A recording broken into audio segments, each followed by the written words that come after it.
Here we go.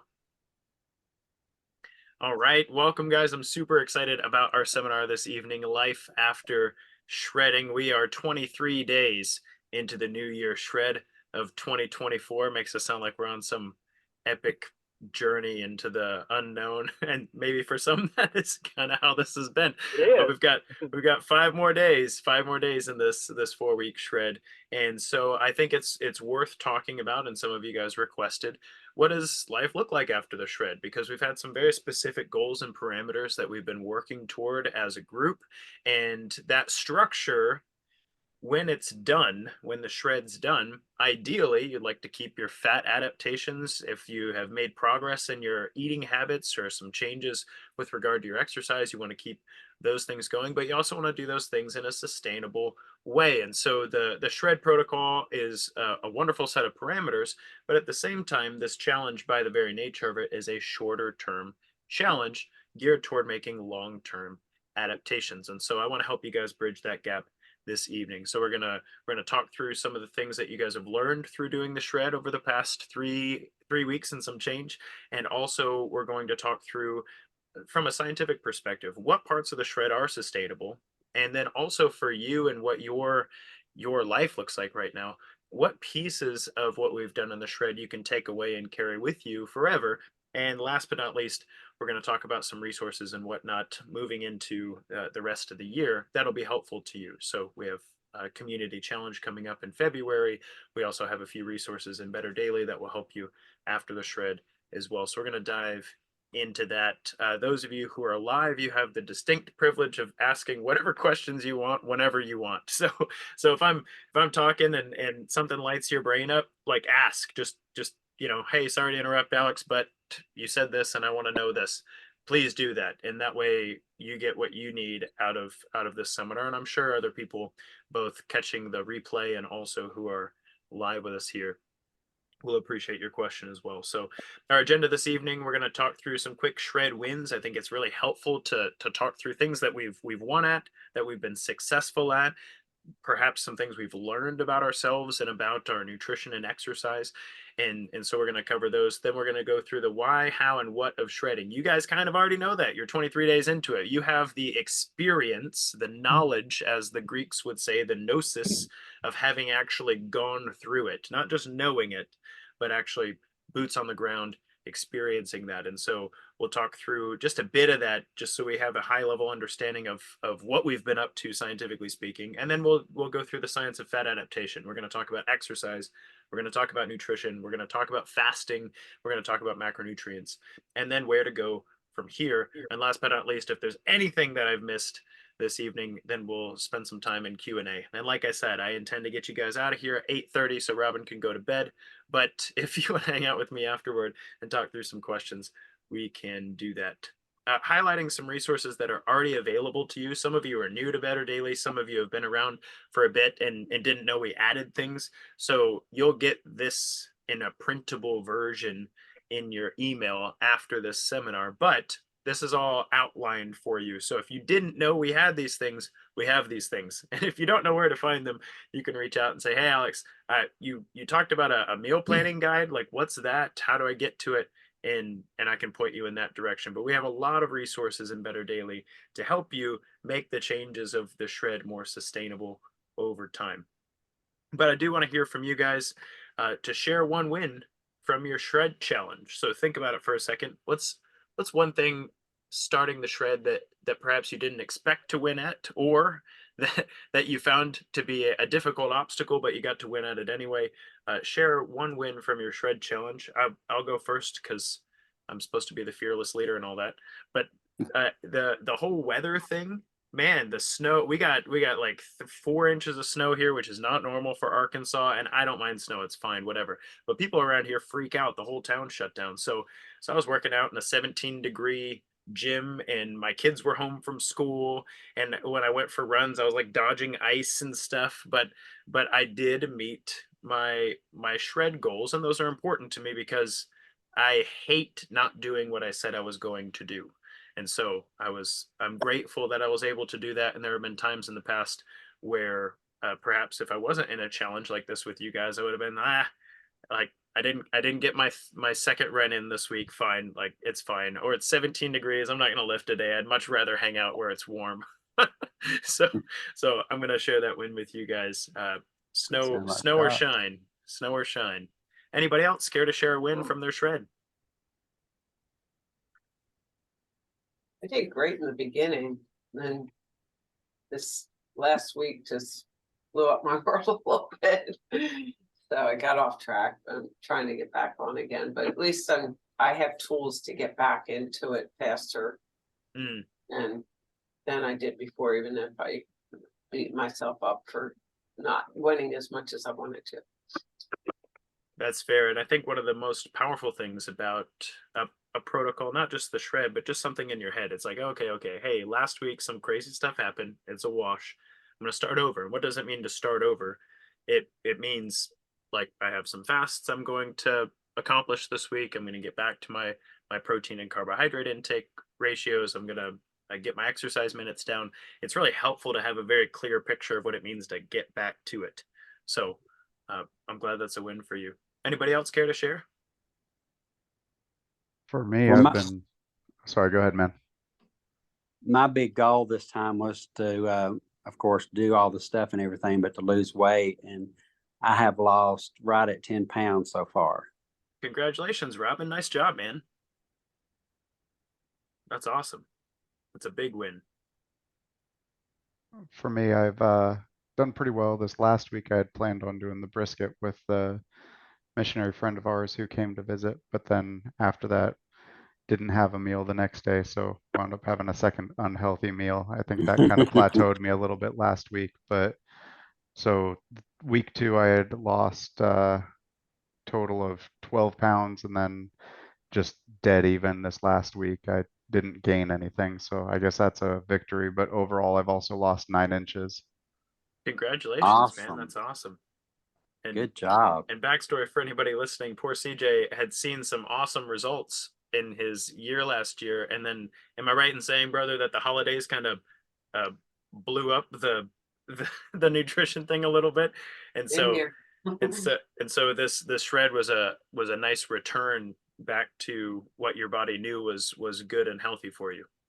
Yeah, the holidays, I had kind of planned to do hypertrophy phase through the holidays, kind of take advantage of the extra calories. Hmm. And I started off fairly disciplined, and then the cookies crept into the house, and then As they do. somehow they continued to creep in more and more and more, and it just wound up 3 full weeks of bin after bin full of cookies, and well, that just resulted in an obscene 27 pounds gained in a 2 month period. I'm sure Wow. some of that was starting up Mhm. creatine and some of it was muscle gain, but Sure. I'm not foolish enough to say that I gained 27 pounds of muscle and 27 water weight pounds from of muscle. creatine.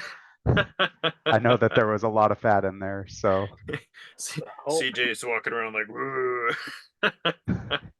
get on my Love it. gains plan, guys. That's right. Yeah, yeah. We need your gains plan. Cookies and creatine.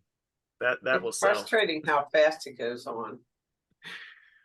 Yeah, certainly. Well, we've gotten very, very good from a nutrition perspective, and by we I mean our society has gotten very good at packing in all the right stuff to pack on the pounds. Like we're really good at making stuff that does True. that. Uh, what about you, Brian? Any big wins you care to share from your shred? I mean, I think for me the the win, I mean, a couple of wins, but one in particular is just trying to figure out how some of these changes can work with type 1 diabetes, right? Mm, And how do I manage all the stuff that, when you've been on a insulin pump for decades, and how do you figure it out, right? And so hmm.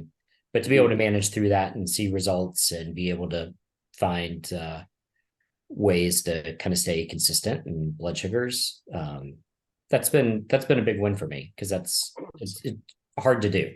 Yeah, So yeah, it's a significant obstacle. So hats off to you, and you've also asked some fantastic questions throughout this shred too. So thank you for being honest and curious about your journey there. I think it's been helpful to everybody involved. What about you, Scott? Any wins you care to share?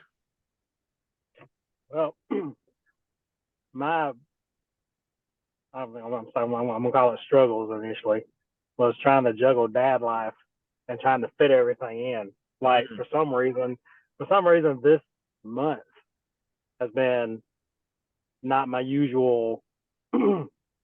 Like I usually squeeze my runs in after work and squeeze my gym time in at lunchtime, and Saturday and Sundays are my favorite because I get to go in the gym and spend most of the time there. But um, just during this, I've had moments where I had 3 days in a row I didn't get a lunch.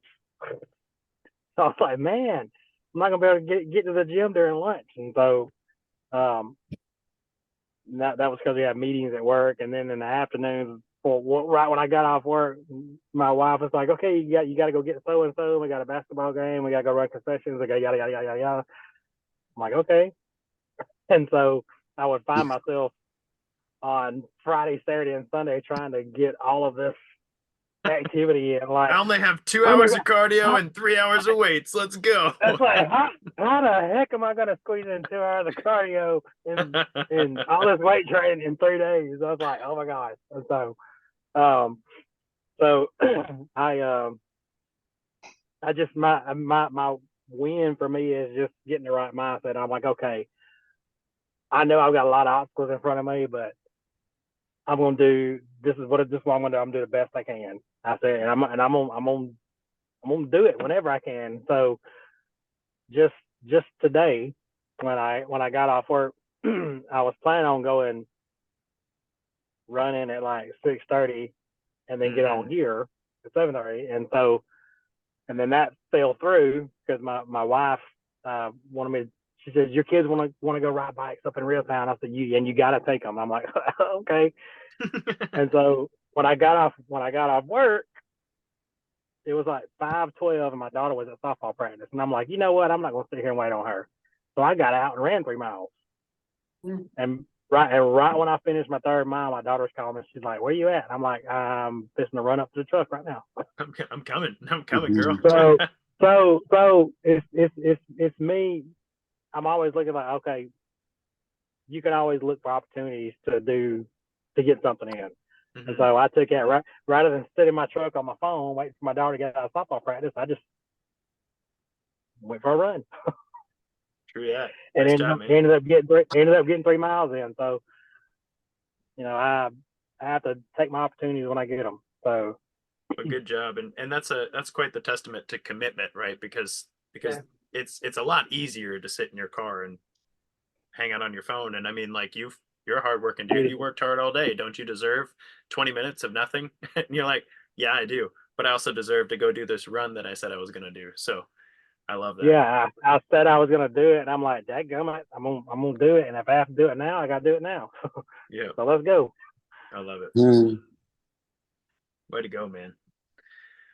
So I think this is something you guys already understand, but I think it's also important to articulate here as we talk about what to do in life after the shred. And thank you guys for sharing some of your wins there.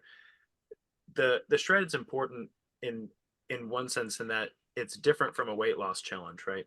A weight loss challenge is to see a lower number on the scale, and perhaps several of you have seen a lower number on the scale because of your efforts, which is excellent. But in the shred, many of the things that we start really honing in on, like nutrient density versus energy density in our food, or a fasting practice, or exercising regularly, those sorts of things. These things have profound effects on multiple systems, and it's not just numbers on the scale. We painstakingly worked to make the shred not a calorie issue. There's there is some calorie balance to the whole thing, but by and large, we're looking for a fat adapted metabolism. We're looking for a stronger cardiovascular system, better body composition, optimal hormone balance, increased insulin sensitivity, enhanced personal discipline, increased social and professional support, intentional appetite, and long-term change. And most cut or detox or diet down strategies, we say that they kind of weigh outcomes on the wrong scale. So if you look at the cosmic scale of things, here's my only dad joke for the night. Here's my cosmic scale. You like that? So if you take the shred and put it on a cosmic scale, seeing the lower number on the scale is not nearly as important as all of these other things. Now, for some of us, we might be carrying some weight on us that we don't need to be carrying. Like we're over fat. We have fat tissue in places it doesn't need to be, and we're trying to lose that, which is fantastic. So the goal of the shred is to create these adaptations that will result not just in a lower number on the scale, but in a better body composition overall. And that's where the word shred comes from. It's actually an old bodybuilding term that bodybuilders would bulk up. They call it like a bulk. I'm gonna get real heavy and I'm gonna lift really heavy weights and make my muscles as big as I can be, and then they shred for a time period prior to their show or whatever. And I'm using the term shred from that world, but we do a lot of things that bodybuilders don't do. Namely, the goal of the shred is actually to make changes that would be powerful and sustainable. Whereas, the bodybuilder physique competitor community, they're just trying to look good on stage for their competition. And then many of those people will actually gain 12 pounds when they finish. Somewhere in the neighborhood, I had a good buddy of mine who would shred or diet down for 16 weeks prior to his show, and then they would do their show and their poses on stage and stuff, and then they'd go backstage and they would shovel Pop Tarts and pizza and that sort of thing. And their body had been so dehydrated and so depleted, and they were like 3% body fat and stuff, that their body would quickly bounce back. They called it a recomp or recomp diet. Their body would bounce back 8, 12, sometimes even 15 pounds. And that's not what we're doing here. So when we're talking about the life after the shred, please don't plan like I'm done with shred, I'm going to celebrate with pizza supper. I know some of you are like, dang it, that's what I was hoping you were going to say, was that I could have pizza again after the shred. We'll talk about feasting in a little bit, but don't think of the shred that way. The shred isn't like, hey, on day 28 we're done dieting down, and now we can eat all the Pop Tarts and pizza. I hope that what you've done through this period of time is actually implemented changes that you're starting to notice aren't that different from what you could see yourself doing for the long term. Now I'm going to talk about the cyclic form of training and different training cycles and stuff, but here's what we've done.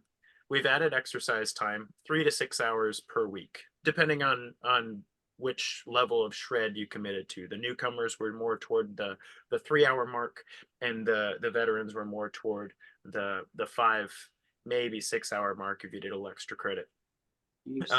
We increased our energy, or excuse me, we increased our nutrient density focus in our foods. So we focused on getting foods that were really high in nutrients versus their energy density. So, the difference between brisket, no offense to the brisket world, and something like a leaner steak cut, is that there's a lot of nutrients in both of them, but the nutrient density versus energy density is much higher in a lean cut of steak versus a really fatty cut of brisket. Now, brisket tastes really good when it's really fatty, but the energy density of it's a lot higher, right? And then we implemented intentional fasting. So we've each done 3 fasts per week, 2 shorter fasts and 1 longer fast. And depending on your level, those fasts might have been as short as 14 hours, and those fasts could have been as long as 24 plus hours. Some of you guys have even done 36 or 48-hour fasts. We've also done a macronutrient focus, so making sure we're getting enough protein in our diet, and we're also budgeting our carbohydrates a bit. And so some of us have started to notice what it looks like to eat our carbohydrates and go, oh, okay, that this carbohydrate number makes sense for my day. And some of us have noticed that we crave carbs at particular times, and we're like, I don't know, I've had this many carbs, do I really need to eat that right now? We've also given you access to a professional. So many of you guys have taken advantage of that and shot me messages and tagged me in things. And I hope that you have found that to be responsive and helpful in your journey. And then also community engagement. I can't tell you how many times that I wouldn't have gotten a workout done if it wasn't for the fact that I told you guys I would. So I'm really glad that you guys got to experience that as well. And those are the changes we've really worked to implement in this shred.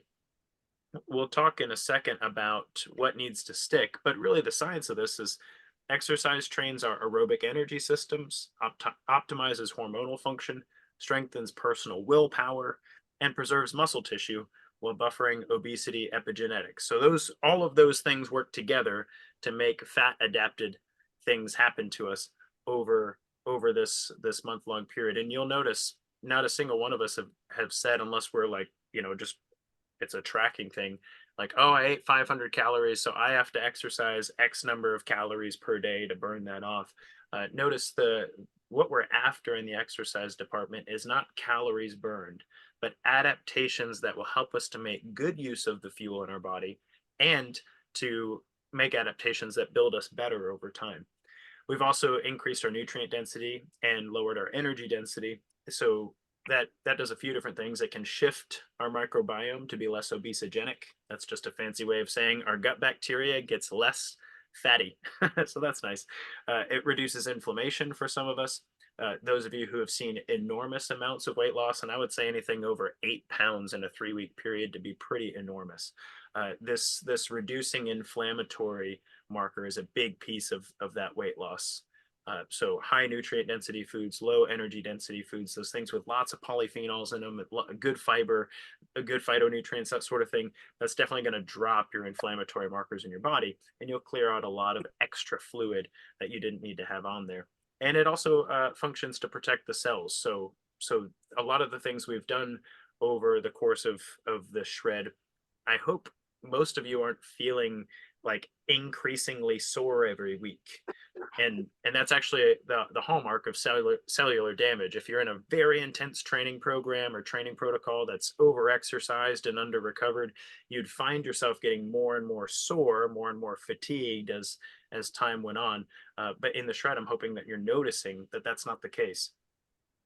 Also, we've looked at our fasting practices to increase our insulin resistance, shift our appetite and craving, improve our mind-body connection, and also our dopamine regulation and enhancing self-control and metabolic flexibility.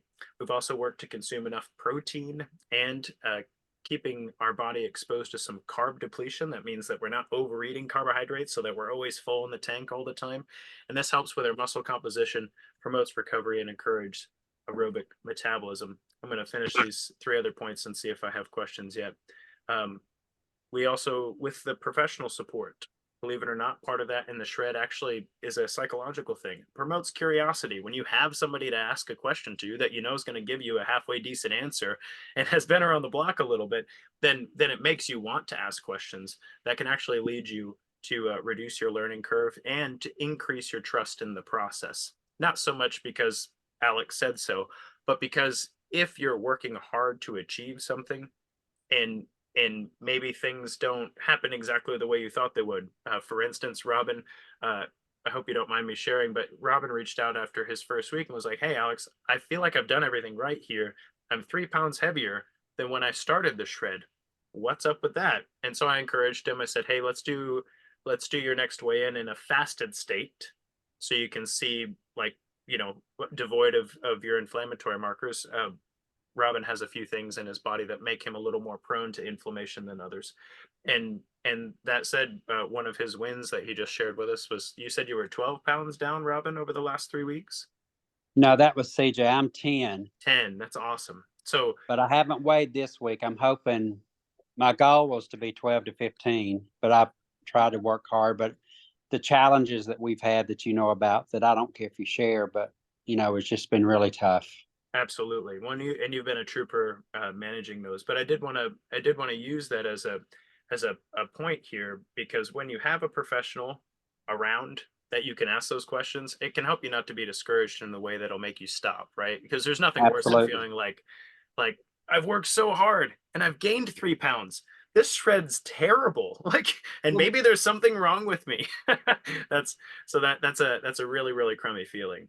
And then from a community support perspective, when you have a community, it can encourage the best in you and give you some cognitive dissonance. I said earlier, I said I was going to do that workout, but it's 17 degrees in my garage. But the fact that I said I was going to do it means I don't care what degree it is in my garage. I will go get frostbite because I said I was going to do it. And that's both the kind of person I am, but also that's a psychological thing. That's called cognitive dissonance. When we say we believe something, we also want to act in a way that demonstrates that belief. And a good community can actually help us to take that potentially negative thing and point that in a positive direction.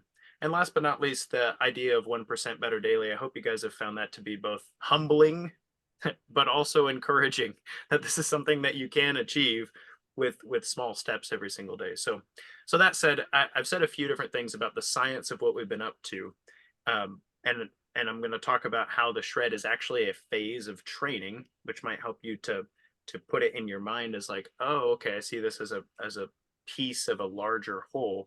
But before I continue, what questions or thoughts have arisen for you that are worth sitting down on for a moment? Well, just to piggyback on that, what you just said, it's really been helpful not only with you, but to have Scott and Rob and CJ. We sort of formed a little group, and the camaraderie and the encouragement we get, because you find out that everybody goes through the same things you do where you don't want to, but you just do it, Yes, I that's know awesome. CJ had some days that he just did not want to do it, but Scott was there and said, "Well, I just ran my 30 miles. You need to do it too," My And so 30 you just, miles. 30. excuse me, three. I was like, what It's like planet do 30. you think I'm from? But it's That's good. it's just really encouraging to know that that we Yeah, are, of course, all are human, and just we fail, but then we have people to encourage us to keep going, and the inspiration from others. definitely. Thanks for that, man. Other thoughts on the science of the shred? The social aspect is huge.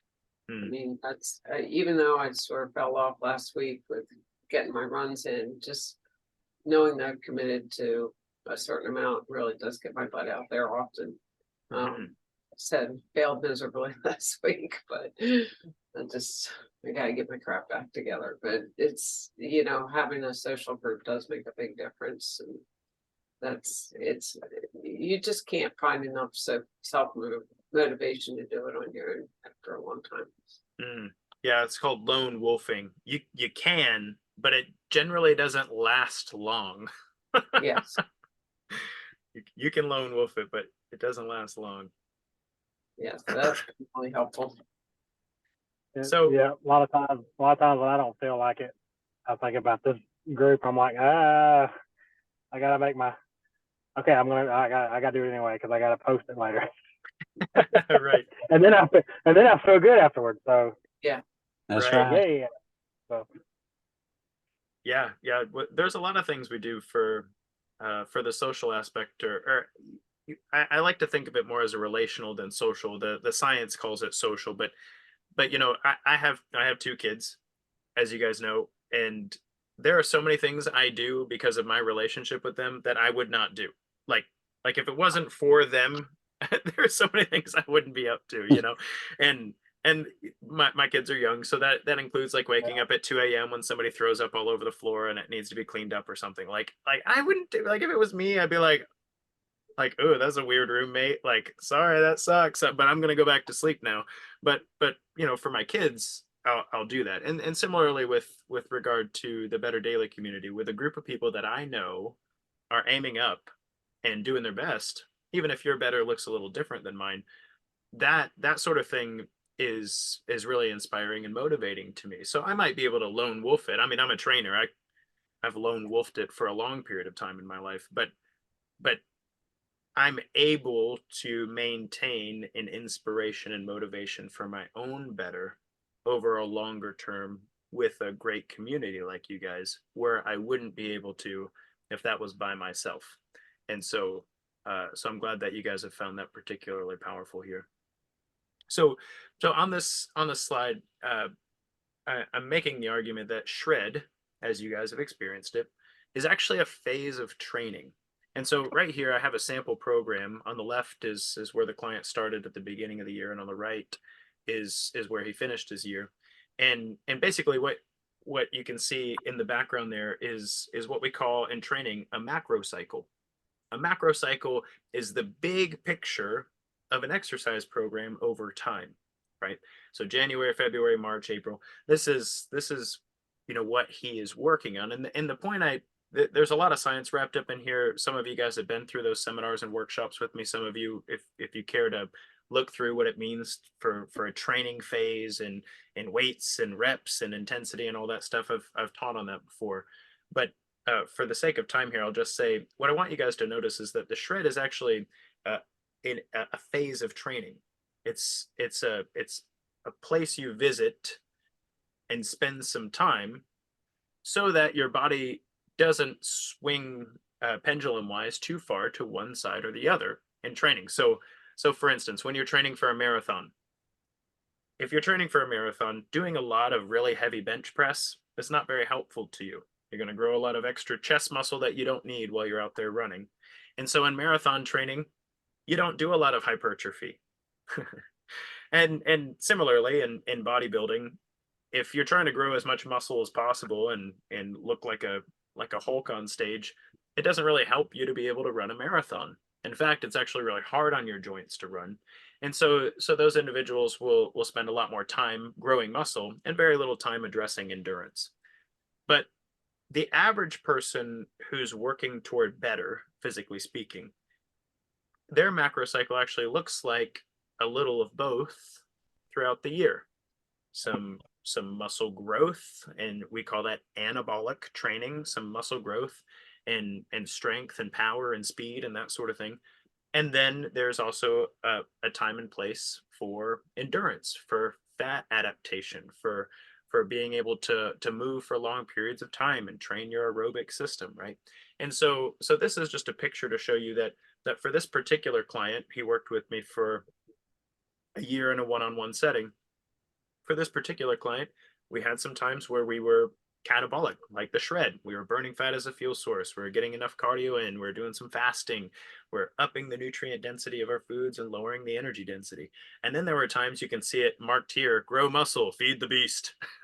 There are times where in his program, we were eating quite a bit more carbohydrates. There wasn't as much fasting as a part of his time. He had way less cardiovascular minutes and way more resistance minutes, right? So when we're thinking about life after the shred, what I want you to understand is in the big picture of your year with regard to exercise and nutrition and fasting and that sort of thing, the shred is actually a phase of training. And we've done this phase, we'll have done it for 4 weeks in just a couple of days. We'll have done it for 4 weeks. But a shred could last 8 weeks, maybe even 12 weeks. So the shred as a lifestyle doesn't make a lot of sense. But the shred as a phase of training makes a lot of sense. So I want everybody to wrap their head around that because you could continue this shred phase for yourself for another 4 weeks, maybe even 8 weeks, if that's in line with your goals and your body's not giving you signs that it's fatigued and very sick of your fasting protocol. And perhaps there aren't other goals that butt up against that. But for some of us, when we're done with this shred in a few days, we need to shift to another phase of training. Personally, for me, I'll be going through a strength phase. For myself, that's something I need to do for my joints and for my muscles, and that'll be really important to me. And so, but when you're thinking about what to do after the shred, it's going to be very individualized as to whether or not you should continue with aspects of the shred protocol, or if it makes sense for you to change lanes with regard to your training. So I want to ask you and kind of open it up to the room. What are some of your concerns about life after the shred? And we'll get into each aspect of the shred in singular. I know I've appreciated having to report back to you, even the days I didn't, but it was good to get some feedback, like even, hey, your protein's great, but step away from the fat. And Why do you have 120 grams of fat in your day, Jenna? Would you eat nachos? What is that? I'm just kidding. I think I that re- was a lot. I think that was was a lot of peanut butter. Yeah, But peanut butter. Ah, okay, that'll do it too. yeah, but I mean, having having yourself to ask and having somebody that I trust the answers, that makes a big difference. Like I know, it's great because my muscle is building, but I do need to get that fat off. You Mhm. know, the entertaining and hosting over Christmas really did me in. Mm, You know, having that stuff around the house, and then I really beat myself up. Like, what's wrong with you? You know better. Like, oh, why? And I just get frustrated with myself, because I know better, and then go out and do it anyway. So, yeah, our eating environments can be very powerful. That's for sure. yeah, and it's hard when you're hosting. I usually don't have this stuff in the house, so we ended up doing a lot of hosting, and of course, everybody brings a cookie tray. And you're like, Why is it always cookies? Yeah. Love it. So if one of your concerns is not having that, that's definitely something that that's a good reason for you to be a part of our Faithful 40 challenge in February, so that I will you be. still have to tell us stuff. And we're doing a 4-day ski trip during that time too. So Oh, perfect. it's good for the exercise. It's just not good for the party. Noted. Anybody else care to share some concerns about life after the shred?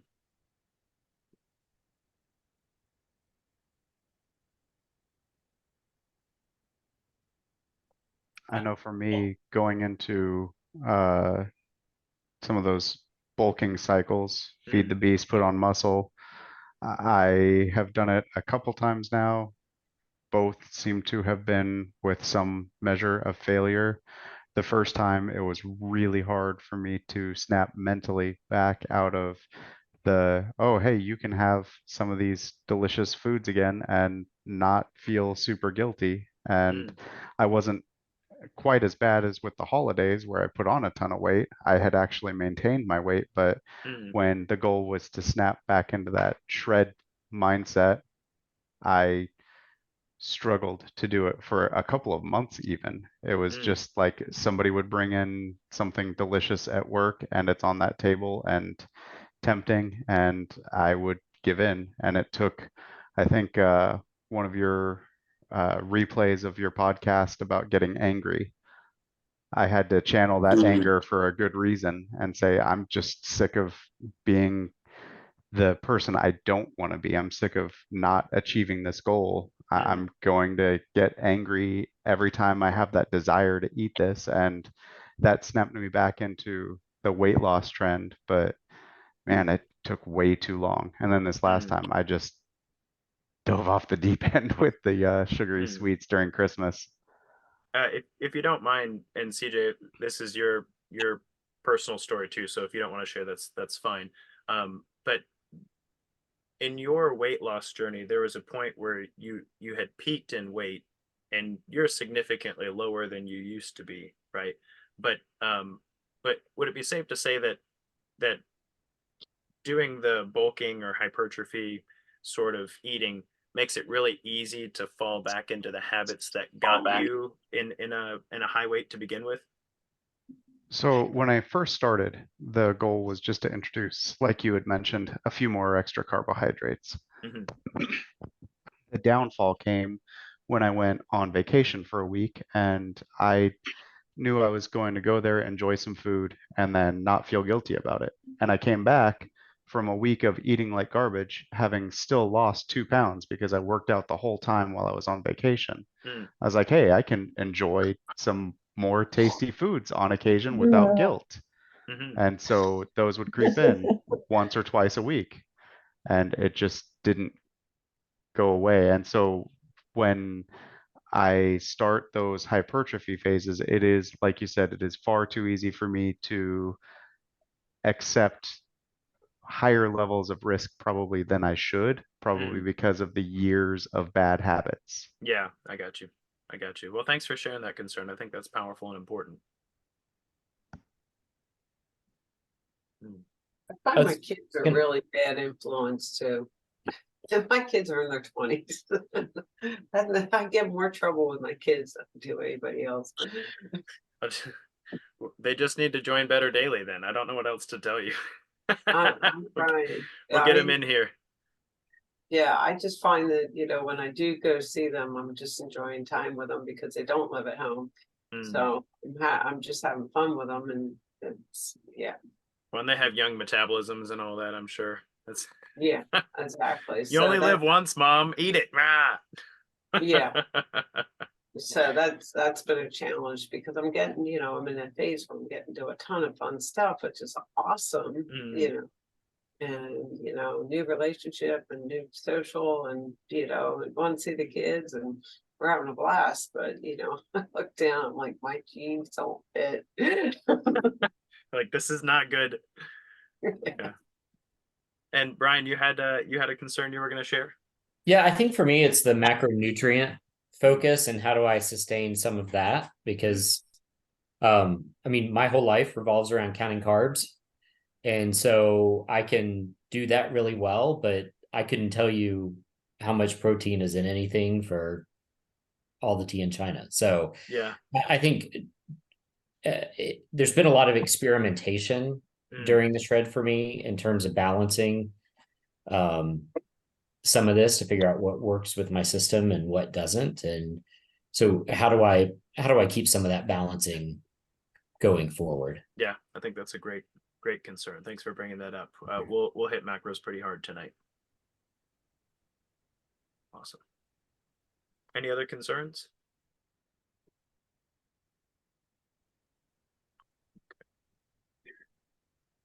I always have trouble getting enough protein, even Mm. without following the shred protocol. And this is gonna sound funny, but I catch myself sometimes I don't eat enough.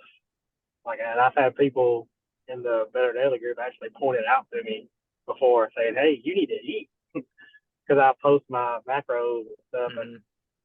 they're like, "Dude, you need to eat something." And I don't know why it happens. And then when I'm forced to actually keep track of it, most of the time it's like, okay, I'll have a protein shake here, protein the easy way to get Mhm. rather than just eat the food that's got that's higher in protein and stuff like that. But I catch myself, like, if I don't eat enough, I have this mindset saying, "Oh, I can just eat a lot right here in Mm. one sitting, and it'll be just, you know what I'm saying? It'll Yeah, be yeah, yeah. And your stomach's I like, have what'd I you do haven't that haven't for? finished. My stomach's like, what are you doing? Like, what are you doing? You Yeah. didn't eat all day, and then you're gonna do this to me? Like, I know that's funny, but I mean that's what Well, happens to me sometimes. it's Like, true and difficult. I know I don't eat enough during the day just because I'm just busy, and I don't Mm. even think about it. I don't even think about, hey, have I had enough protein? Have I had the right amount of carbs today? What have I even done? And it'll be, I just sometimes I just don't eat enough, and then that'll trigger well, I'll just go home and just eat a bunch. Mm. So Well, that's hard. I hope that the awareness So of the shred is something that helps you create some habits that help you with that. And basically, what you're suffering from, sir, is busy dad life. Crap! I forgot to eat, and I didn't have time for. Yeah, like, no joke, man. And so you have lived over the past 3 weeks. You have lived the days where you've accomplished that better than others.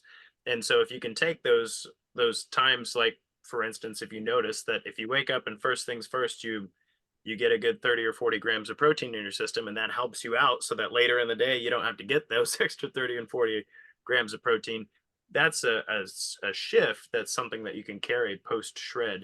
And well, like I said, we've got the Faithful 40 challenge coming up again. So if that'll help you stay intentional throughout these first few months of the year, I think I think you'll notice that that's something that it's yeah, it's worth it's worth the struggle. Like, it is worth the struggle to make sure that you feed your body what it needs to recover from well, living a busy dad life. That's the struggle for me. Hmm. That is if when I'm forced to think about it, when I know I'm in a mindset where I'm like, okay, I have to think about this. You know, it gets exhausting sometimes, but then when it's over, when the shred's over or when the phase 40 is over, my mind will be like, okay, I can take a breather for a second, and I then don't I have can, to. I don't have to eat and for then all me. of a sudden, I find myself, wait a minute, have I even eaten today? Like, Hmm. it's, I don't know. It sounds funny because my wife she'll say, where do you put all this food you eat? And I don't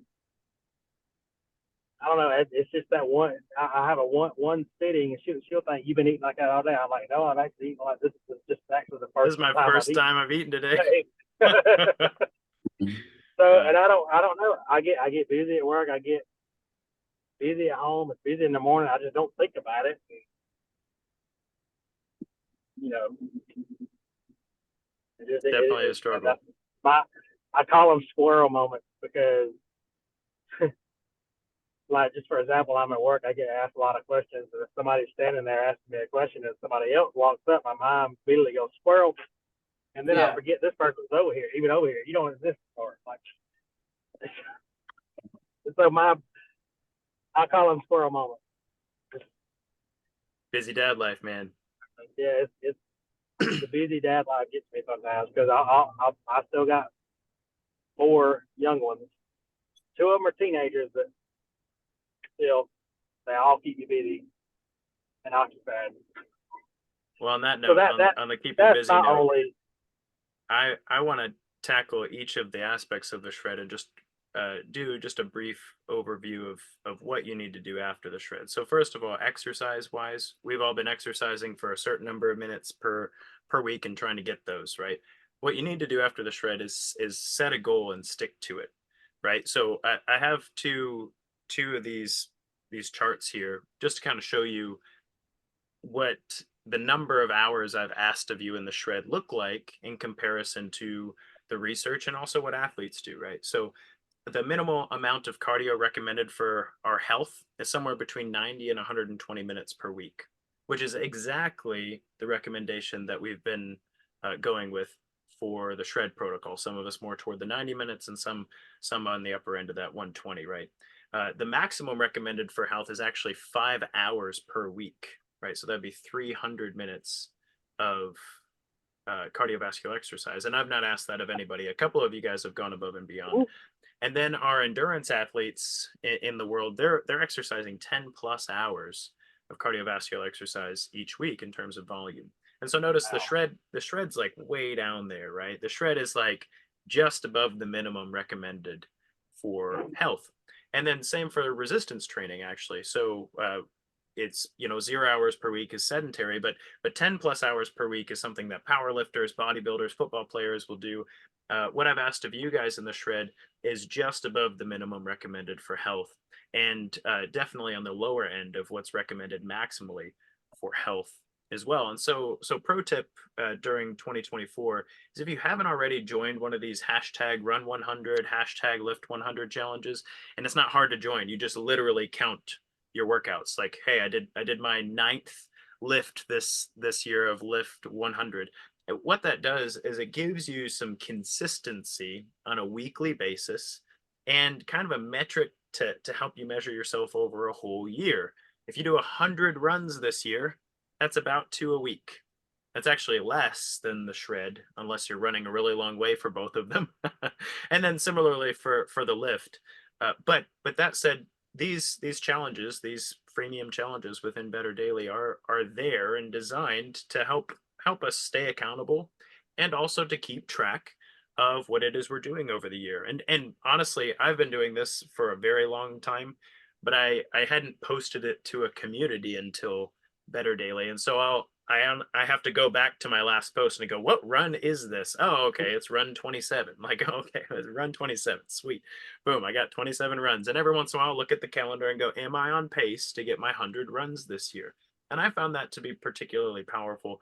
And several of our individuals in Better Daily have also found that to be powerful. And maybe you're not a runner or a I lifter. You can walk, you can yoga. Scott, were you gonna say something about that, brother? I love those challenges. Mm. I do Like too. Yeah, I do too. this I think this is either my third or fourth year doing those challenges. I think it's three. Yeah, it's third year.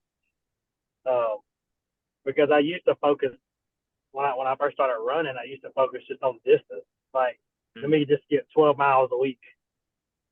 I wouldn't focus on how many times I did it, just as long as I got the distance in. And it's better just to set a minimum requirement and then just count your runs. Just say, okay, let's just do it 100, shoot for 100 times in a year. That was eye opening to me, and it was a whole lot better Mm. to me. And that So certainly I love helps with I love it. consistency too. So, for instance, last year I had a lower leg injury and I couldn't run for about 6 weeks. And well, that really set me back. But but I got 3 runs a week in for some weeks and I caught up, which was great. And then I was able to finish.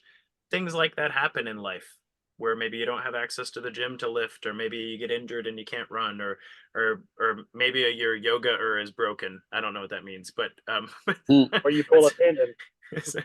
or you pull a tendon. So something things happen, but Not pull a what tendon. we're looking for in this 1% or 1% better everyday journey is consistency over the long haul. So similarly, as far as food's concerned, after the shred, um, I encourage you to set your default. What I mean by that is, we'll talk about macros in a second. This is more about food choice. What I mean by that is we become what we regularly eat. And in the shred, on the left side there, that was maximal nutrient density, lowered energy density for proteins, fats, and carbs, right? And then on the right there was the stuff to avoid. These things are very, very low in nutrient density, very, very high in energy density, or they're not going to help you burn fat well as a fuel source, right? Well, even if you're not in the shred, that fill up and moderate category, that's really the real food category. And the stuff on the right is more like food like substances. They taste so good, but they're really not helping you from a health perspective. No, I'm not like, trust me, I love a donut every now and then. I love a cheeseburger every now and then. Macaroni and cheese makes me really happy, all of those things, but they're not a regular part of my diet, right? And so what I want to get across here, and something that I've said in the past, and in a topic that we've talked about before, is I want to encourage you to line out your default diet. What is a default? A default is what you operate with when nothing is weird or crazy or changing, right? What's your default diet? Really, it's what we eat 90% of the time. That's what a default is. It's the default setting. It's the setting we revert to when we're not trying, right? And in the shred, I hope that as you've looked at this chart and started, finding different foods that work for you throughout the day, and some that work on travel. Brian, that was a fantastic experiment for yourself to share what you were eating during your travel to try to make this work nutrient wise for you on the go. But the after the shred, your default will still look a lot like the food choices here if you're being healthy for yourself. And the challenge after the shred is, where do the non-default foods need to be in your life in a way that is as healthy as possible. So as CJ and I were talking about, if if you can have a donut on leg day, and that's not a problem, have a donut on leg day. But if a donut on leg day turns into 4 donuts on leg day, cake tomorrow, ice cream tomorrow night, and then before you know it, 10 days later, you've had 1,800 grams of carbs that you didn't need from terrible sources because you started with a donut. Um, then that's going to be a problem for you, and that's really important, right? So there's a I don't want to encourage food guilt here, by the way, but I am saying that some of us, our biological bodies, have more of a tolerance that isn't going to be detrimental to us, for us, and some of us have a mental and psychological tolerance that's not going to be detrimental to us, and some of us just need to say, hey, donuts are not my thing. they're not right for me, they're not good for me, for whatever reason, whether it packs onto your love handles more easily, whether it puts you in a diabetic coma, or if it opens some weird psychological gate for all of the donuts. Either way, it's important that after the shred, we have an idea of how we want to start regulating those things in our life, right? So for instance, I have with my personal training clients, I implement what I call a sugar limit for this person. You have one day you can break your sugar limit, and the other 6 out of 7 days a week, you need to eat under 40 grams of sugar per day. And they're like, okay, I can live with that. And Wow. what basically that turns into is I'm not saying everybody needs to do that, by the way, it's just an example. Uh, but what that turns into that for that person is a very simple mental construct for them that says, hey, I can have my soda or my I don't know, dessert pizza or whatever it is I'm going to have that. But the other days of the week, I'm being careful about my sugar intake because it's good for my health, it's helpful for my blood sugars, it's good for my body composition goals, right? And that is a powerful construct for that person, and that's part of their default. And so what I need you to do in the shred, and Brian kind of alluded to this when he was talking about macros, like I've lived my life counting carbs. That's been my life. But proteins, that was weird. Like that was a new thing to me. I'm still learning how to do that. So for Brian post shred, one of the things he needs to do, and his default is give himself a protein goal every day. And it doesn't have to stay like that forever, whether it's 80 grams or 90 grams or 70 grams, it doesn't matter. The point is that today I'm aware of my protein intake until it becomes such a habit to me to feed myself a good amount of protein regularly that my body's happy with, that works with my life and my environment and my family and all those things. And then now he doesn't have to worry about protein anymore because he's got that covered. Just like, in general, Brian, you've got carbs covered because you've had to do that for so long, right? Um, so, so as far as food choice is concerned, it's important that we get into a mindset of setting our default. And if we choose good, health-focused foods, most of the time, many of those things pan out just fine for us anyway. It's we don't we actually have to become mindful and budgetary when we're talking about things that are really packed in energy and very, very low in nutrients. That's when things have to be more mindful and um, annoyingly intentional. Questions or thoughts about food choice here?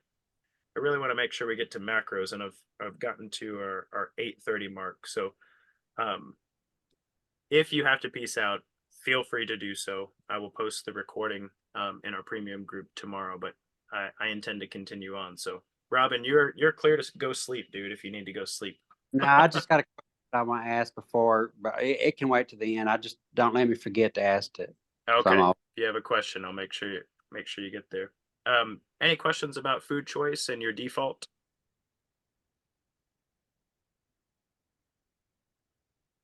Good. Okay. So macros. Some of you guys have heard me say this before, some of you haven't. But macros, they're proteins, fats, and carbohydrates.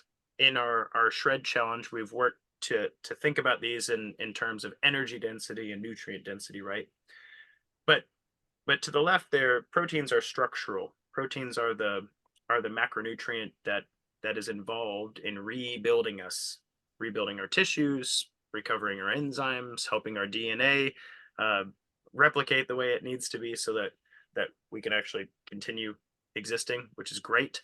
So that's proteins on the left. We've got fats in the middle. They're kind of structural and kind of energetic. Our body builds cells out of fats. The lipid bilayer is built out of fats. The hormones in our body are built out of fats. I think like 80% by weight of our brain tissue is fats, which is very good. And then on the right side we've got carbs, which are only energetic. They have a few other things to do in the body, but they're definitely not structural, right? And so throughout the shred, we've been working to get enough structural calories. That's proteins.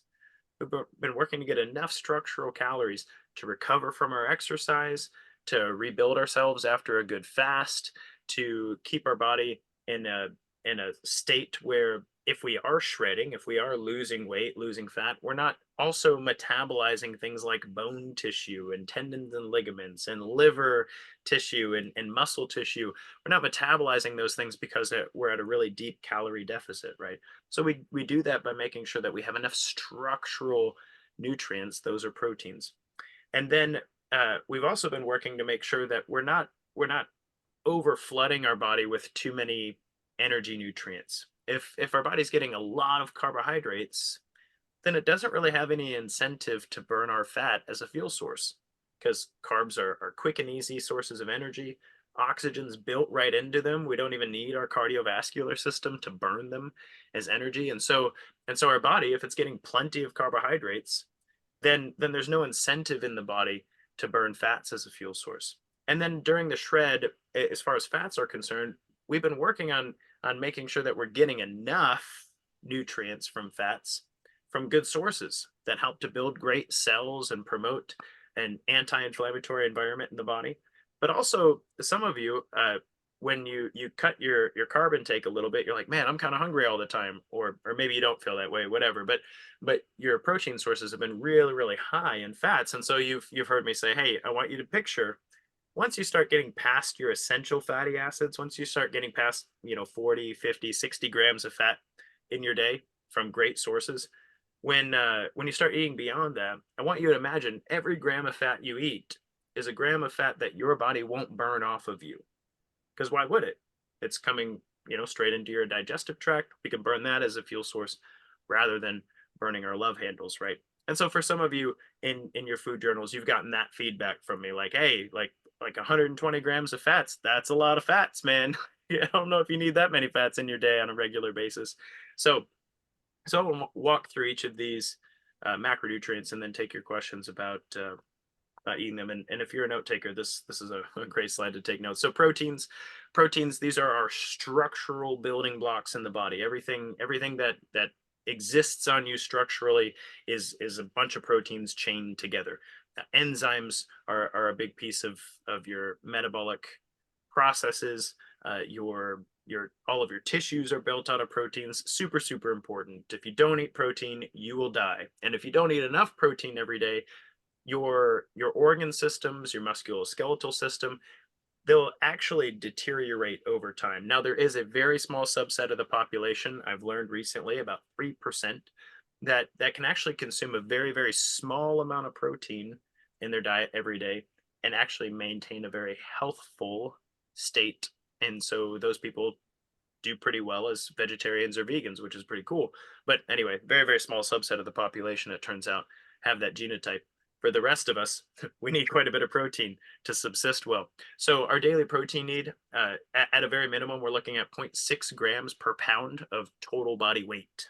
So you can take your weight, multiply it by 0.6, and that's a good estimate of what your average daily protein need is. And then for some of us, it actually gets a lot higher, up to 2 grams per pound of lean body mass.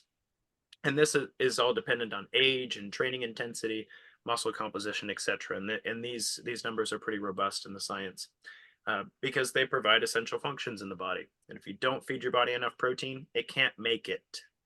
It can't make its own protein. So it's necessary to consume enough protein on a regular basis.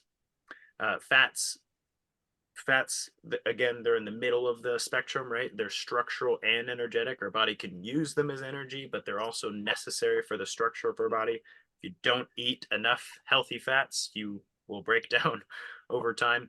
Our daily fat need, we need 35 to 50 grams of healthy fats per day. When I say healthy fats, I've got them listed up there, things from your egg yolks, your nuts and seeds, avocado, even chocolate, butter. I'm not going to say you need to eat sticks of butter, but you can get healthy fats from butter, right?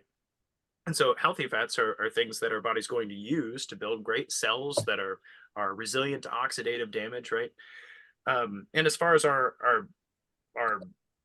caloric need from these, it varies wildly. Some of us do better on a lower fat diet that's 25% or lower of our total caloric intake from fats. And then some of us actually do well with a ketogenic low protein diet. Not many, but some do. And that would be more like 75% of their calories coming from fat. So as you can see, it's the reason the shred does not have a recommendation with regard to fat in general is because it's such a wildly different need depending on the person. And that really is, as we're really finding that to be a genetic thing, that some genotypes require much higher amounts of omega-3 fatty acids, and some genotypes do great at converting omega-3 fatty acids from plants into EPA and DHA. It's really, really fascinating stuff. But anyway, that said, fats need oxygen. And so when we consume energy from fats in our diet, it also requires us to be aerobically capable of using those fats. And so when in the shred we get conscious of our carb intake and we give ourselves an upper limit, what that does is it forces our body, especially with fasting involved, it forces our body to burn fat as a fuel source. And if your body is really bad at burning fat as a fuel source and really bad at moving oxygen, it says, hey, we need to get better at moving oxygen. And guess what happens? We get better at moving oxygen, come hell or high water. And last but not least, we've got our carb macronutrient, and carbs vary wildly in the population as well, all the way from 10% of dietary intake that might be recommended for something like ketosis for diabetics or ketosis for epileptics, all the way up to 65% for athletes who need those short-term fuel sources in order to knock out those intense workouts and intense performance things. And so carbs bypass the need for oxygen. And so in the shred, we give ourselves an upper carb limit, not because carbs are bad for you, but because if we consume a large amount of carbs on a regular basis, we will teach our body that it doesn't need to burn fat as a fuel source. And if you're having a hard time dropping fat off of your body, that's not a good thing to teach your body. So I'll talk about fasting in a second, but I want to stop sharing for a moment and field some questions about macronutrients real quick. Let's see. How do I stop share? There we go. That's the one. There it is. So that was a super fast overview of macros. I've done hour-and-a-half long seminars on that in the past, if you care to check those out. But I know some of you guys have questions about macronutrients. So Brian, to your question previously, you were concerned about what kind of parameters you need to put in place for you after the shred to stay both intentional and consistent with protein. And I kind of heard in there also the question like should I still be eating this much protein? Like, what's the number? What should I be aiming at? Is that about right? You're muted. Yeah, no, that's right on track. And I think, then trying to balance out, better understanding between fat and carbs for myself as well. Awesome. So a great number for you to start with, given your exercise intensity or whatnot, is that blanket recommendation of 0.6 times your body weight. That's a really good floor. Think of that as the floor of your protein intake. If you can get that much protein regularly, you're going to be in a good spot.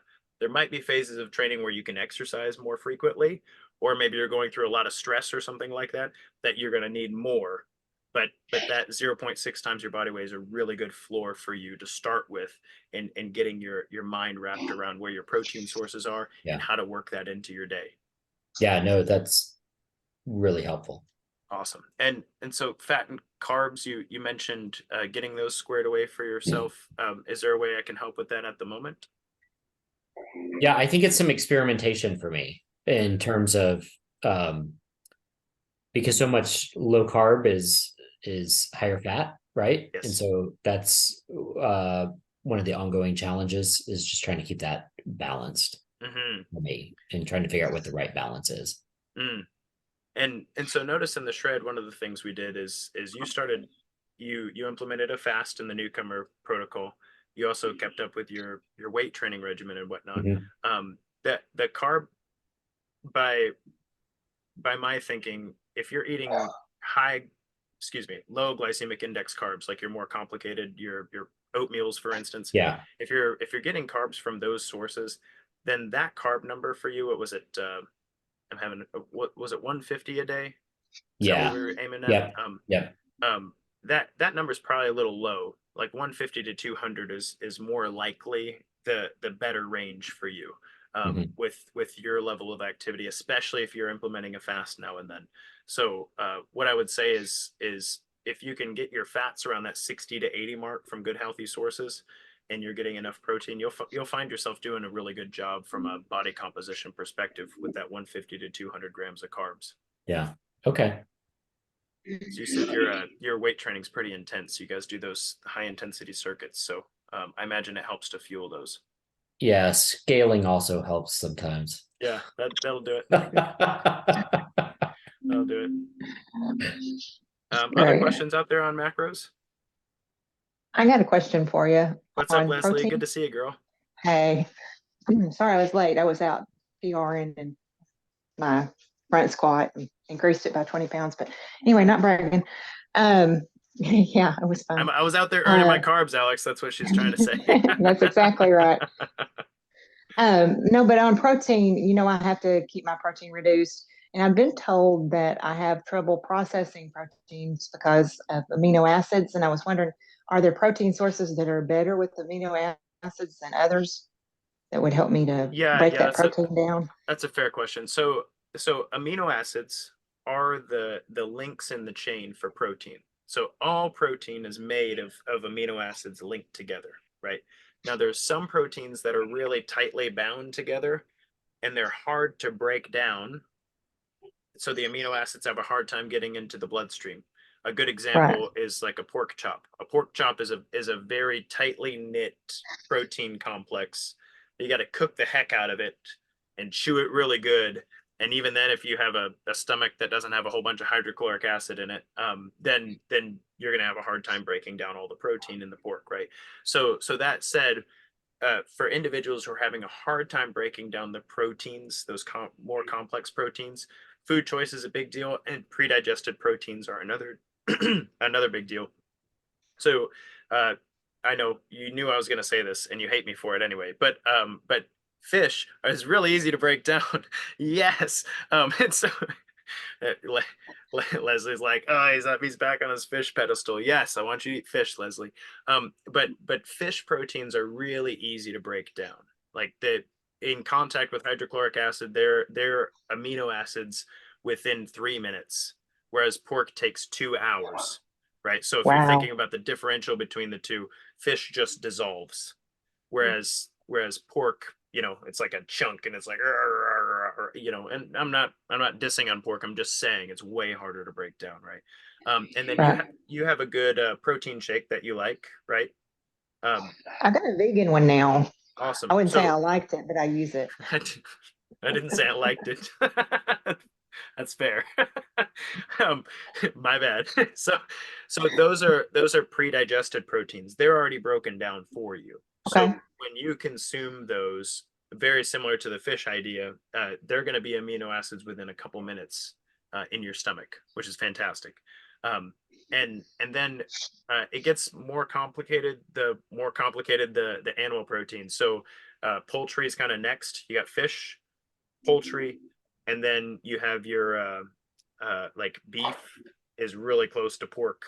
And I'm not dissing beef and pork. I'm just saying they're harder to break down, right? So if you're looking at breaking, this is kind of important because if you ate 70 grams of protein or 80 grams of protein today, but they were from sources of protein that were easy for you to break down, then all that 70 to 80 grams gets to enter your bloodstream and you get to use it. Whereas if you eat 70 to 80 grams of protein from a difficult to break down protein source, then you're actually going to excrete most of that. Like it's going to end up in the toilet. And so you ate the protein, but you didn't get all the benefits from it. Does that make sense? Yeah. It's going to count on your calories, but it's not going to benefit you from growing muscle or whatever. Right. So let me ask you one quick question too. What about protein bars? I love protein bars.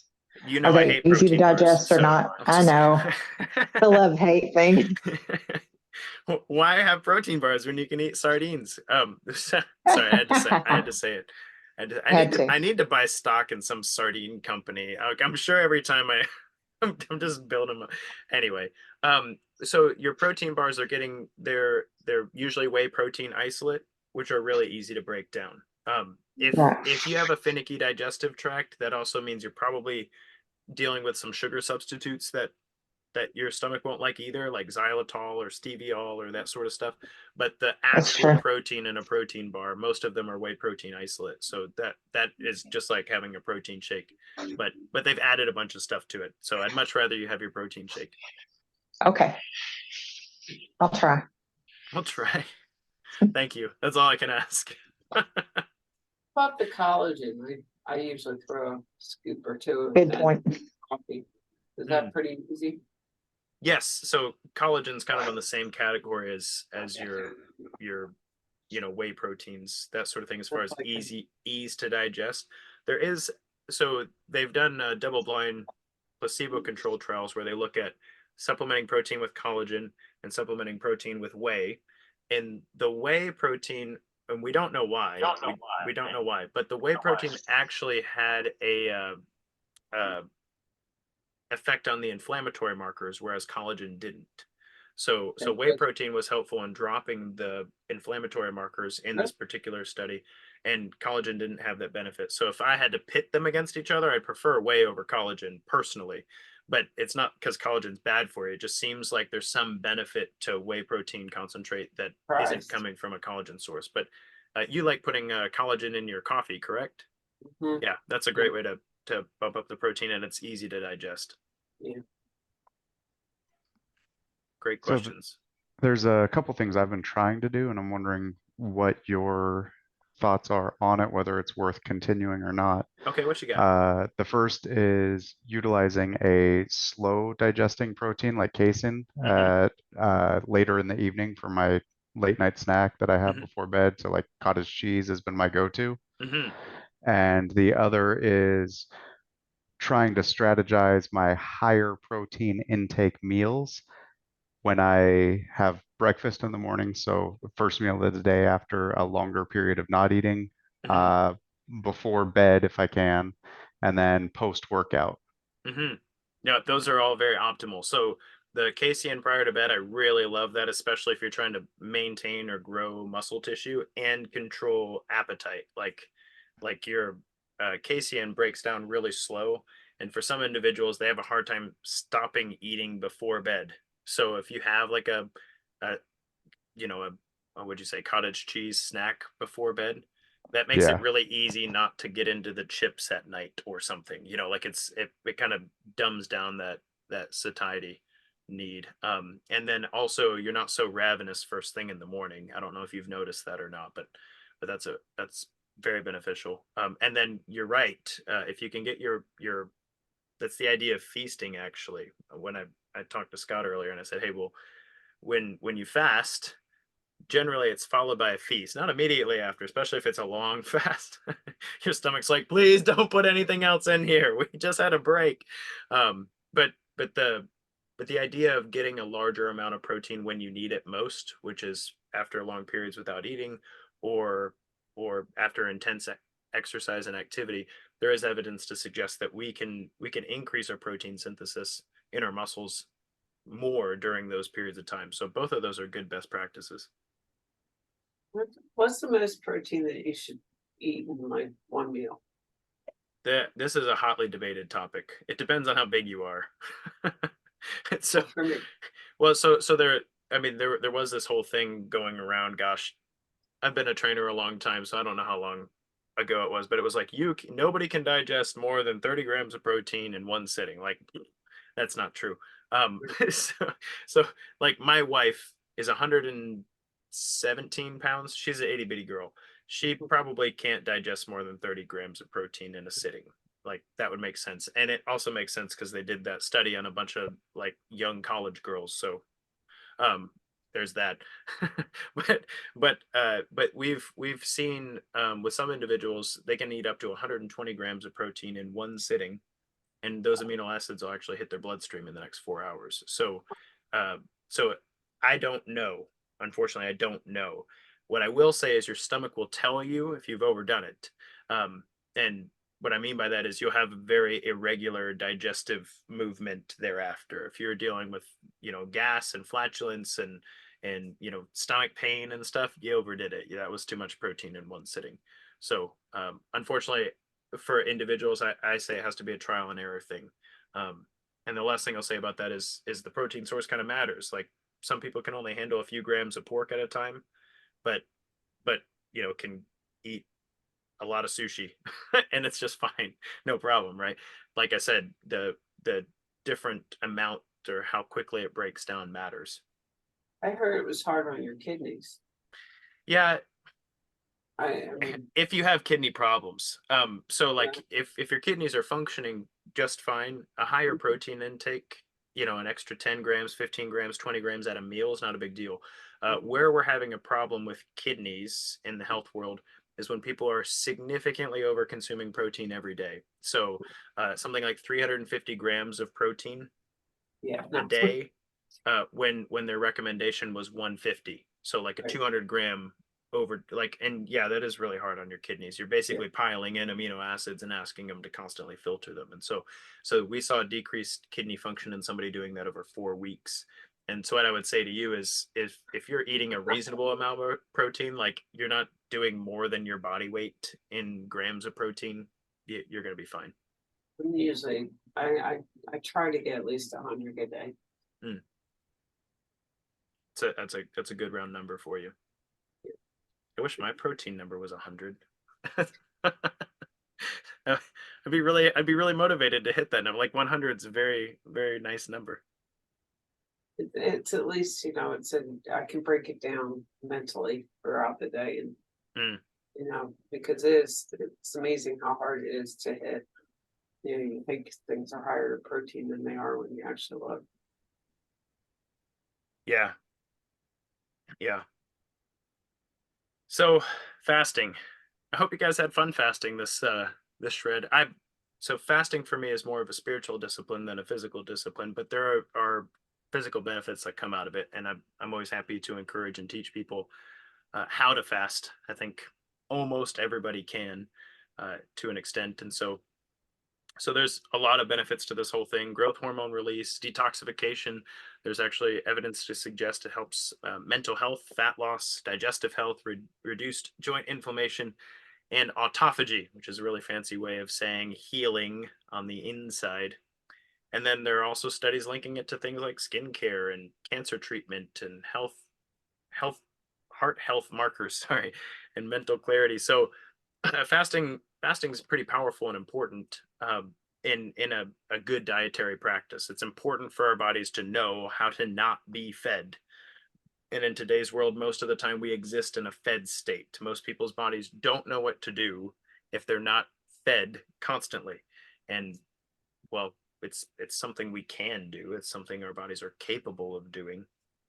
And so this particular study was actually looking at the effects of fasting on obesogenic populations. These are individuals who have tried everything to lose weight and haven't lost weight. And so these individuals actually saw significant weight loss with a 3-day fasting protocol over a week-long term. They did a little more than we did in the veteran shred. They did at one 18-hour fast, one 20-hour fast, and one 30-hour fast in a week. That's a lot of fasting in a week.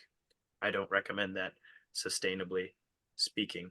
But in this particular study, they also followed up the study with a one-time weekly fast after the study was done, and the individuals continued maintaining their weight loss, which was very powerful. So the question for post shred is, should you fast? And if so, how often and how and that sort of thing. If this was your first time fasting for health, congratulations, nice job. Fasting on purpose anyway. We've all gone without food, but not always intentionally. so so if this was your first time fasting, congratulations. I think that fasting, it is an important part of a healthy way of life. And some individuals are more resilient to it than others. But like I said, shred is a phase of training. So personally, for my health and fitness, I observe a 1 day a week fast during my endurance phase of training. anywhere from 20 to 30 hours. That's pretty average for me. That's for my health and fitness during the endurance phase of training. I don't do a lot of intermittent fasting. That's, you know, that was a big craze a couple of years ago. The 18-6 window, not eating for this long and then eating for this long. I don't like that personally. There are studies specifically for men that suggest doing that long term actually lowers testosterone. So I, I'd prefer to keep mine if that's all right with you guys. But that said, doing it intermittently, not every day, intermittently, I think can actually be very helpful. So for most people, they reach a fasted state between 14 and 18 hours. So it takes 14 to 18 hours of not eating before you're fasted. That's that transition from using your carbohydrate stores to producing ketones and using your fat stores. And then thereafter, you're in a fasted state. So you could see where, you know, a 14-hour fast or a 16-hour fast or even an 18-hour fast every day, eventually your body adapts to that, and you cease to find yourself in a fasted state, right? So what I would recommend is if you enjoyed creating a fasting discipline for yourself, I would say keep up the fasting discipline, but you make the rules. You change. You make the intention for next week. You know, so in the shred we did 2 short fasts and 1 long fast. I think that's sustainable during an endurance phase of training, but I don't think that's the way you need to live your whole life. And so that said, you might do well to just implement 1 long fast a week. That's what I would recommend if you're going to stay in an endurance phase of training, is implement 1 longer fast per week. And by long, I mean anything over 18 hours is long in my book for health and fitness purposes. And during the Faithful 40 challenge, we'll actually observe a group fast together. During that time, I fast for 3 days, and I invite anybody who wants to join me. Some join me for a day, some join me for all 3, which is great. For me, that's more of a spiritual practice than it is for health and fitness. But I certainly think that fasting has a role to play in your shred thereafter. I don't think it would be helpful for anybody in our shred to fast every day in that intermittent fasting way of things, but I do think it would be helpful to entertain the idea of doing 1 fast per week during this phase after the shred if you're going to continue an endurance phase. I would recommend not fasting that frequently if you're transitioning into more of a strength and hypertrophy phase of training post shred. So we are almost done here, but I want to make sure I field any questions about fasting before a final note on some resources coming up. So any thoughts, questions, concerns about fasting? Just one question on fasting. Yeah. Time of day. So I guess I'm thinking more about your comment on an earlier slide around endorphins and dopamine and when, if you played with the timing of the day, would you see different impacts to that? Yeah, good question. So the dopaminergic response of fasting is cumulative, meaning that the longer you're fasted, the more your dopamine levels will be regulated. Mhm. So in the initial stage of your fast, you might actually notice that you'll crave more. That especially that transition between fed and fasted. So for some of us that might be 12 hours. For some of us that might be 16 hours, right? So if I start a fast at dinner and I'm fasted all the way till when I would normally eat breakfast, then my hardest time with regard to dopamine is going to be that 11, 12, 1 o'clock spot. that's when everything is going to tank dopamine wise. So if that's a time when you need to have some dopamine, where like you need to be motivated and you need to be doing things, then you have the option of either starting your fast earlier or later. Because for some people, dinner time's a terrible time to start a fast. If I need to be at my best at around 11 tomorrow, right? So starting, I personally like to start my fasts at lunchtime. and so I will sleep through the worst dopamine time, and then my dopamine levels will be very well regulated for the rest of the day after that, right? So I'll wake up, I'll have my coffee. I usually drink coffee, which is helpful for dopamine as well, and I have a nice, I I'm happy. I'm like, I'm not eating. I don't have to worry about it. Moving on, and I do the work I need to do, and I'm in a great state as far as that's concerned. And so, the first couple times you fast, that transition might not be as smooth, right? So for some people, there's a that transition from fed to fasted. Their body's not practiced at that, and so your brain will try to tell your body, we have no dopamine until you eat something. And so if you drink some water and you go for a walk and get some sunlight, uh, you can call your brain a liar. It'll bring dopamine back and you'll be Yeah. just fine. Yeah. Okay. Does that make sense? I play around with that a little bit. Yeah, no, that's yeah. To understand kind of that cycle is really helpful. Mm. Um, I'll also say I tried something I've never tried before during this shred, and it was terrible. I ate breakfast with my family, and then I started my fast. Then I was like, I don't. The conditions were perfect, so to speak. Well, at like 2 a.m., I woke up and I could not fall back asleep, and that's never happened to me before. And so, if you ever experience something like that, play around with the time you start your fast. So, for me, starting my fast after a large breakfast is a bad idea. I find if I stop around 4, it's close enough to dinner that, and I tend to eat early. So if I stop around 4, it's close enough to dinner that, my body thinks I've had dinner. And then I can eat lunch, if I'm going 20-hour. Perfect. I can eat 12, so I usually won't start eating until 10 every morning because that seems to work for me. So it's only 2 more hours. So Awesome. That's worked pretty well. Very good. Very good. and can I ask one more question? Of course. So doing the 20-hour fast for me, between 18 to 20 hours, my blood sugar bottoms out. Mm. And it steadies out around 70, which that's when all the bells and whistles start going off, and it's like, hey, you need to eat something. Mm-hmm. Is there something I could do? And I may not want to go longer because it may just not be the right Sure. thing for my body. But is there a way to, ahead of a fast, help to prop up blood sugar along the way? That's a good question. First, how do you feel when you're at 70? Like, what's your subjective experience? It depends. Not all 70s are created equal. Okay, fair enough. I have found for me.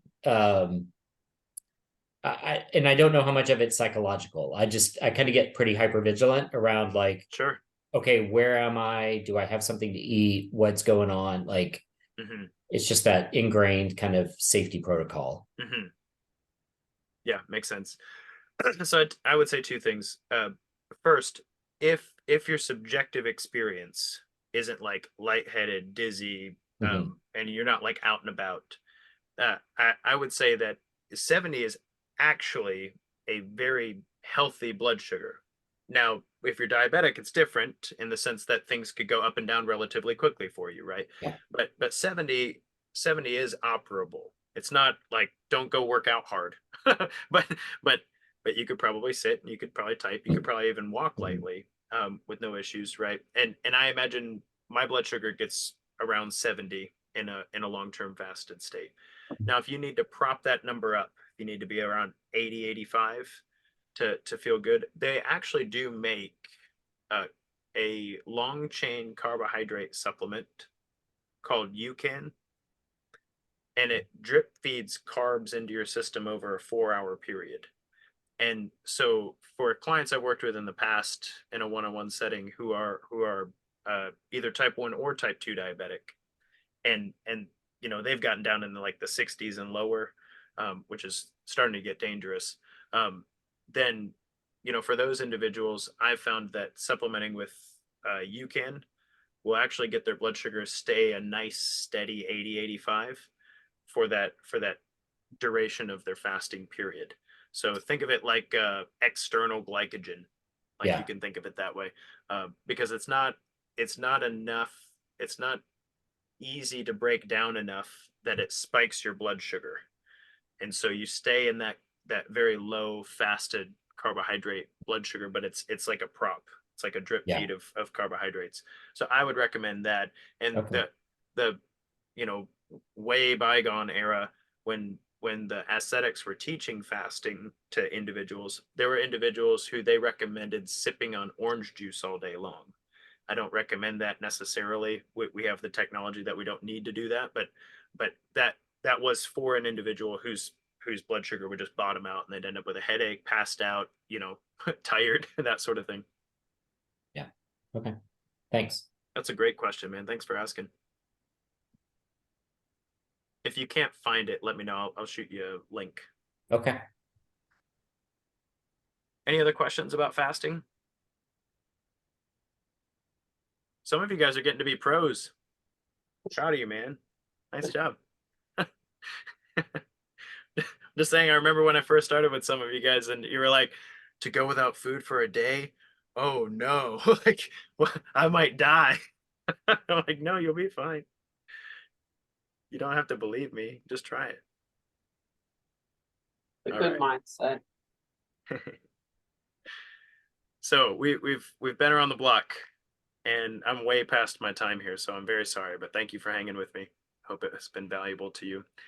First, I want to invite you guys to join us for our Faithful 40 Challenge. You'll see the registration link opens up tomorrow, and the Faithful 40 Challenge starts February 1st. You can take the parameters from the shred protocol and run it during the Faithful 40 Challenge if you want to continue the shred and it's appropriate to you.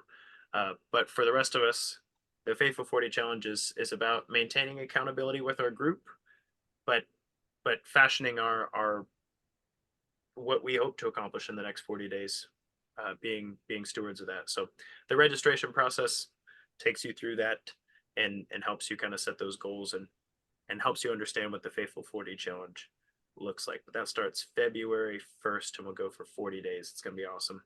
Second thing I wanted to highlight for you guys is if what we talked about tonight has your head spinning and you want some help, I do this for a living. So betterdaily.live/jumpstart. What I do is I sit down with you and hammer out what we just talked about. How much exercise do you need to be getting? What does that actually need to look like? I program a week for you. We do the macronutrient thing and we come up with recommendations for your exercise days and your not exercise days.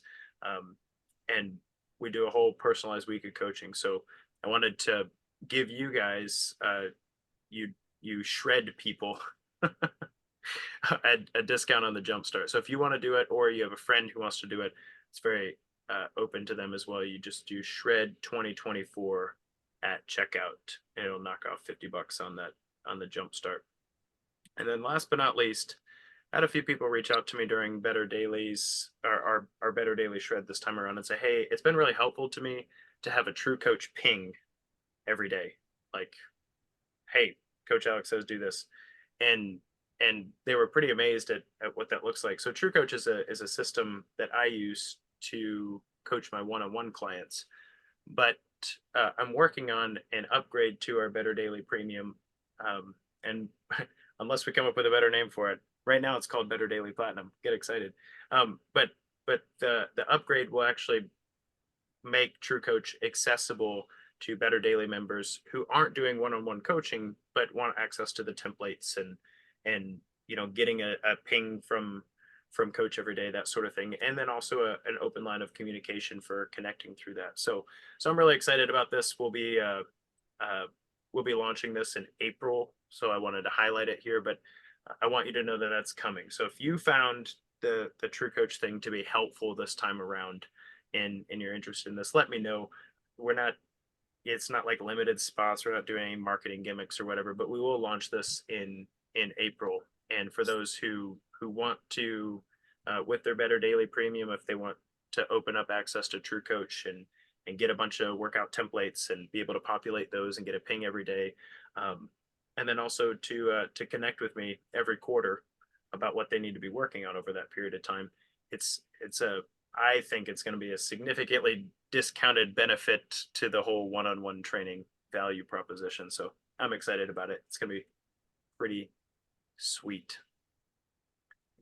So last but not least, we're going to start where we are, use what we have, and do what we can. I hope that the shred has been powerful to you throughout the last 23 days. And I appreciate you guys coming this evening to talk about what life looks like after the shred. I hope you have a better understanding of what life looks like, and that over the next couple days, if questions come up, you still have me. We're still communicating via True Coach. We're still communicating via Better Daily. So if I've got your juices flowing and you slept on it and we're like, hey, oh, what about this?